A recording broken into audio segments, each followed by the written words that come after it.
Suite au décès, on va mettre les pieds dans le plat, suite au décès en fait de Alino Faso. Alain Traoré, surnommé Alino Faso, le porte-parole en fait de l'AES sur la chaîne malienne a demandé des comptes à la Côte d'Ivoire. Il n'y a eu aucune réponse. Cette affaire-là, elle est pendante.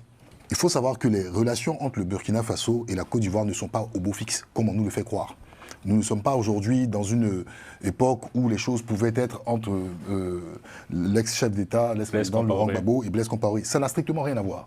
Ils n'ont aucune vision qui les rapproche. Sur la vision, le plan économique, le plan politique, c'est une démarche en fait de la Côte d'Ivoire pour apaiser les choses. Parce qu'il y a des tensions qui ne sont pas forcément révélées. Le ministre qui part, d'accord, rencontrer le Burkina, sait que le Burkina est une menace pour la Côte d'Ivoire. Tant sur le plan politique, je le dis bien tant sur le plan politique, parce qu'il y a certaines personnes qui sont des opposants en Côte d'Ivoire, je vais citer le nom par exemple, M. Soro Kibafori Guillaume, dont on n'arrive pas à déterminer sa position, et il est dans l'AES.